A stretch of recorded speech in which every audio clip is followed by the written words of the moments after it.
You want to be self-aware. You want to know where your blind spots are. You want to fill those blind spots with people that are incredibly talented, certainly more talented than you in those spots. They're using their highest and best use of their professional situation or licensure just so you can do the same. That you trust them, they have incredible rapport, not just with you, but with each other and the team, and that they carry the culture, the vision, the mission, and the purpose that you all want to have and that you're shooting towards.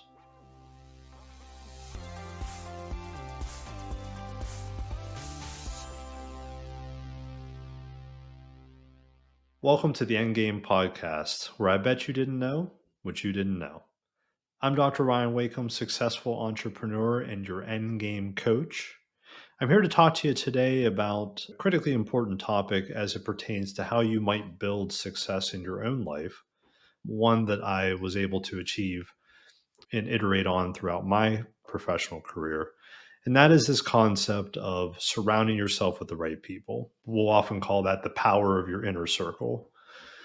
And it really touches on very much the same topic we've touched on before, which is this idea of a mentor or a coach, someone who can get you to where you want to go quicker, faster, better, hopefully with fewer headaches and more successes. That ability to kind of change your trajectory, but also create that inflection point where you can go from kind of a single shingle provider or maybe a very small business to something that grows into a more medium, moderate, and even an even larger size business from there. So the spirit of sharing and the spirit of creating that inner circle, the people that you can bounce ideas off of, and that can be personal or professional.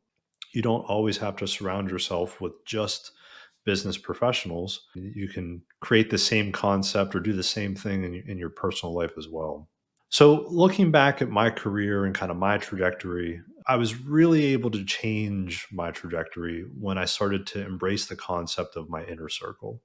And that doesn't have to, again, mean in person. That doesn't have to even mean someone who is your one on one coach or mentor. Beefing up your inner circle could just include your own personal development and following podcasts, interviews, and YouTube videos, other materials from other successful entrepreneurs or someone who really resonates with you in the personal development space. So I had kind of leaned in pretty heavily to Tony Robbins early on and Simon Sinek and really embraced a lot of their concepts. And that can be how you build your inner circle as well. Again, it does not have to be someone you text or call or can pick up the phone and talk to. Having said that, it is important that some of the people you surround yourself with or some of your inner circle is people that you can text or lean on personally or professionally for assistance. And the kind of statement is you want to walk in and be the dumbest person in the room. You want to surround yourself with individuals who have been there, done that, individuals who fill your blind spots. Me personally, I'm not a numbers guy. I'm not a finance guy. It was always really important to me to surround myself with someone who did understand the numbers better, someone who was able to get really nitty gritty into the financials and create budgets and business plans that I just didn't have the skill set for. And so as you think about how you build your inner circle, you actually have to become pretty self-aware. And we'll actually talk about that in a different podcast, this idea of kind of self-awareness and situational awareness, which when I enter into the podcast and say, I bet you didn't know what you didn't know, or I bet you don't know what you don't know, the most important part of that statement is understanding that those things exist, right? Understanding that there are things in this universe that you don't even know that you don't know. There are things in this universe that you don't know. Like, for instance, I know I don't know how to build appropriate person facing business plans and pro formas. I'm not an Excel spreadsheet expert. And so, as you think about how you build your inner circle, probably the most important first step outside of knowing that you should do that is knowing who should be part of your build of your inner circle. Thinking about having some self-inflection, some self-awareness, and thinking about where do you have blind spots? Where are you not incredibly proficient or efficient? What are you maybe good at, but not great at?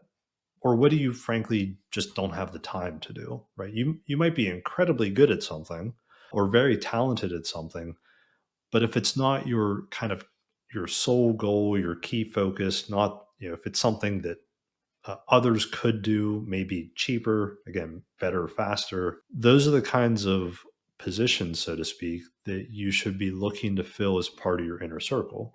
Your inner circle can be truly business professionals. As you think about your own enterprise, you might be the CEO. A lot of kind of entrepreneurs tend to lean towards the CEO role, though they don't have to. And so a lot of CEOs end up hiring CFOs or controllers. They end up hiring COOs or operations directors.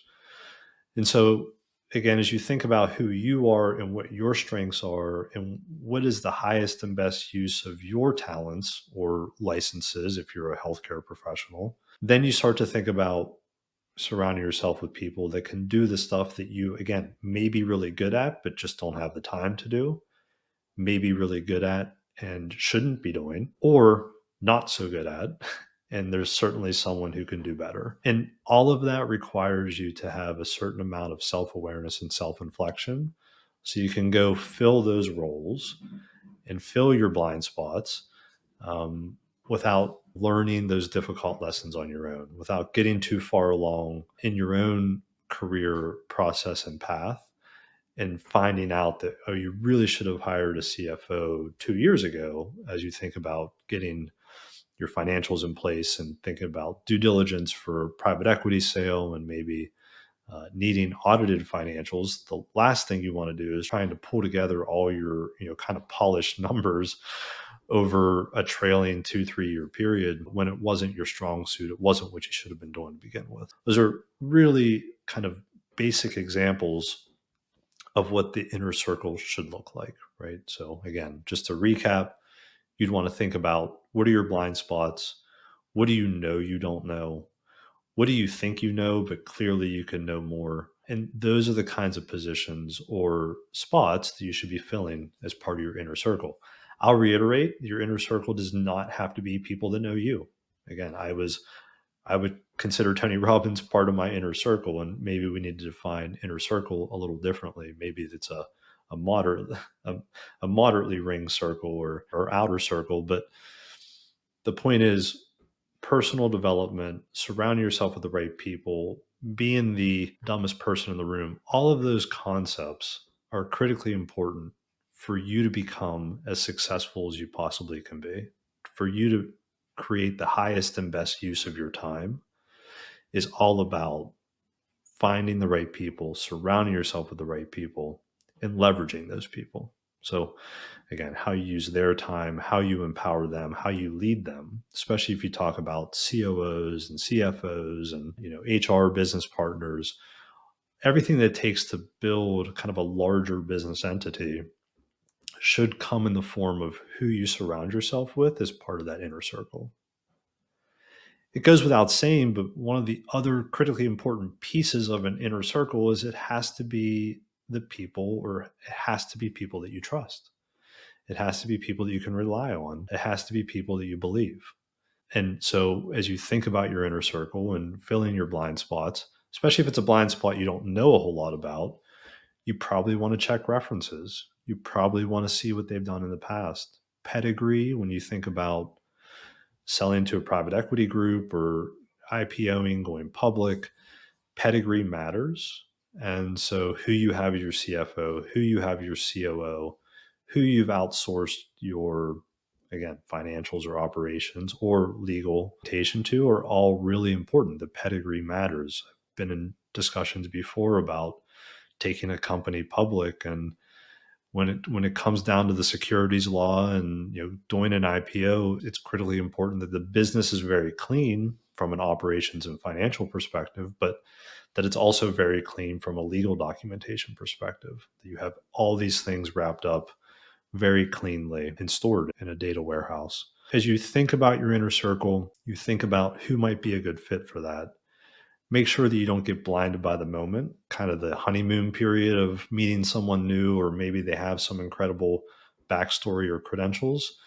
it's important that they're a good fit. It's important that they can be relied upon. And it's important that you check and make sure that they belong in your inner circle, especially if it's those individuals that you're hiring to be part of your team.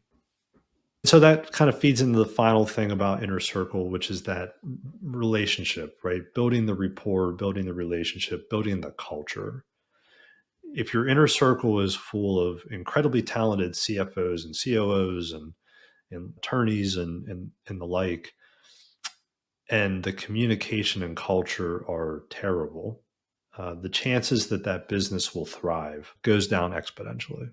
So I would want to put one final focus as you think about who you're picking for your inner circle, and that focus would be make sure that they're not just a good fit for you, make sure they're a good fit for your team, and make sure that they are in fact what I would call a culture carrier, that they are there, they're inspired by the same things, they're aligned with you 100%, and that they are able to lead and empower others and not disempower or create toxicity in your culture just because they might be incredibly skilled at a task that you want them to do. So, thinking truly about not just where are your blind spots, what do you need more awareness around? Again, that requires you to be self aware and do self inflection. But then taking that to the next level on not just who's a really good fit from a background and a skill set perspective, but again, as you think about building a personal or professional team, culture matters, rapport matters, connectedness matters, alignment on purpose matters. And those are all critically important as you think about your inner circle. Just to conclude today's podcast, as we think about how we build the inner circle so that we can improve upon our successes, we can create inflection points, and we can speed up the process and change our trajectory. The concept of a coach or mentor, as you've heard me talk about before, is critically important. The concept of self awareness and self inflection is incredibly important. Knowing what you don't know, knowing that there are things that you don't even know that you don't know, and then being able to delegate that to a team or an inner circle that you've developed over time is so important in how you will grow your business, be successful, and feel fulfilled. And I hope you're able to do that one piece at a time, but always in the right direction. So, one final mention here: you want to be self aware, you want to know where your blind spots are.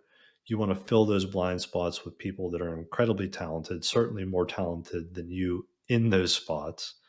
They're using their highest and best use of their professional situation or licensure just so you can do the same, that you trust them, they have incredible rapport not just with you but with each other and the team, and that they carry the culture, the vision, the mission, and the purpose that you all want to have and that you're shooting towards.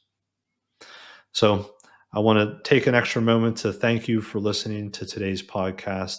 Short and sweet, but incredibly important around the power of your inner circle, understanding that that can be people you can call, text, and people that you just listen to. Again, thank you so much. Please take a minute to like, subscribe, share this episode. Once again, I'm Dr. Ryan Wakeham, successful entrepreneur and your endgame coach. I'm here to teach you how to exist today so that you can expand tomorrow and create the ultimate end game of your desires. Talk to you soon.